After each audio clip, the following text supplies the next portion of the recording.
ማንቸስተር ዩናይትድ ማርከስ ራሽፎርድን ከክለቡ እንዲለቅ ይፈልጋል። መጥፎ ተጫዋች ስለሆነ አይደለም፣ ይልቁንም ከመጠን በላይ ውድ ስለሆነ እንጂ።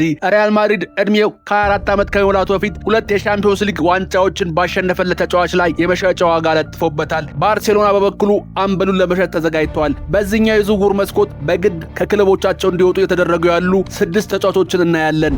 አንደኛ ማርከስ ራሽፎርድ ማንቸስተር ዩናይትድ። ከአነጋጋሪው እንግሊዛዊን ጀምር። ማርከስ ራሽፎርድ የልጅነት የዩናይትድ ደጋፊ፣ የክለቡ የአካዳሚ ፍሬ፣ ለክለቡ ከ400 በላይ ጨዋታዎችን ያደረገ ሲሆን ዩናይትድ ግን እንዲለቅ ይፈልጋል። ምክንያቱም በክለቡ የሚከፈለው ከፍተኛ ሳምንታዊ ደሞዝ ነው። በሳምንት 325,000 ፓውንድ ያገኛል። ነገር ግን ይህ ሁሉ የሚከፈለው ተጫዋች በአሰልጣኙ እቅድ ውስጥ እንኳ የለም። በውሰት ወደ ባርሴሎና አቅንቶም 14 ጎሎችንና 14 አሲስቶችን በስሙ አስመዝግቧል። ነገር ግን ባርሴሎና ራሽፎርድን ላለማስፈረም ወስኗል። ይልቁንም በምትኩ አንቶኒ ጎርደንን አስፈርሟል። ዩናይትዶች ከራሽፎርድ ዝውውር 40 ሚሊዮን ፓውንድ ይፈልጋሉ።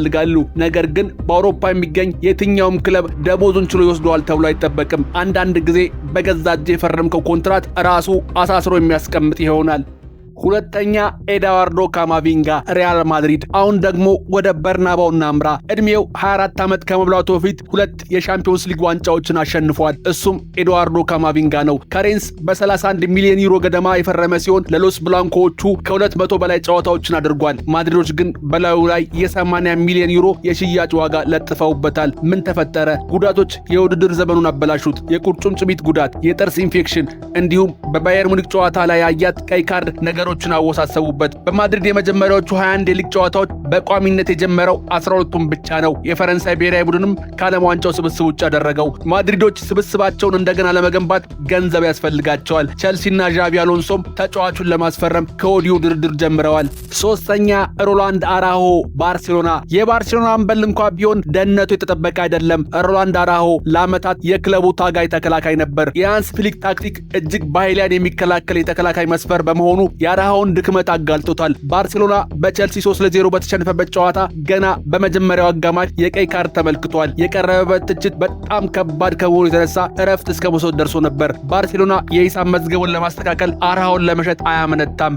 አራተኛ ፍሬድሪኮ ኬዛ ሊቨርፑል። ጣሊያን የዩሮ 2020 ዋንጫ እንድታነሳ ትልቁን አስተዋጽኦ ያደረገው ተጫዋች ነበር። በሊቨርፑል ግን ተጽዕኖ በጣም ደካማ ነው። በተጠናቀቀ የውድድር ዘመን በቋሚነት የጀመረው አንድ ጨዋታም ብቻ ነው። በአጠቃላይ የተጫወተውም 281 ደቂቃዎችን ብቻ።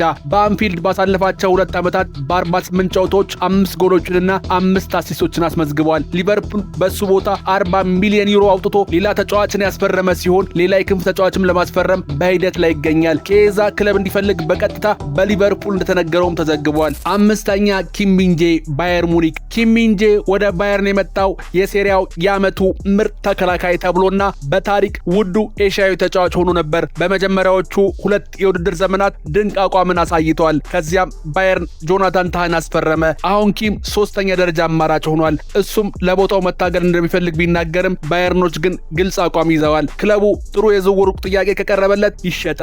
አልናስሮችም ከወዲሁ እሱን ለማስፈረም ዝግጅት ላይ ናቸው። 6ኛ ግሌሰን ብሬመር ጁቬንቱስ። በመጨረሻም ወደ ጁቬንቱስ እንሂድ። ብሬመር ከጉዳት ነፃ በሆነበት ጊዜ በሴሪያው ከሚገኙ ምርጥ ተከላካዮች አንዱ ነበር። ነገር ግን ጉዳቶች በውድድር ዘመኑ በ31 ጨዋታዎች ብቻ እንዲሰለፍ አድርገውታል። እሱ በክለቡ መቆየት ቢፈልግም ጁቬንቱስ በሻምፒዮንስ ሊግ ባለመሳተፉ ምክንያት የ60 ሚሊዮን ዩሮ በጀት ቅነሳ ገጥሞታል። ብሬመርም ገዢ ከተገኘ ይሸጣል። 6 ተጫዋቾች ሁሉም በክለቦቻቸው ስኬታማ ናቸው። ነገር ግን በዘመናዊ እግር ኳስ ታማኝነት የሚሰራው ለአንድ ወገን ብቻ ነው። ይህን ቪዲዮ ከወደዳችሁት ላይክ እና ሰብስክራይብ እንዳይረሳ። አራዳ ፉትቦሎች ነበርን። በሚቀጥለው ቪዲዮ እስከምንገናኝ ሰላም።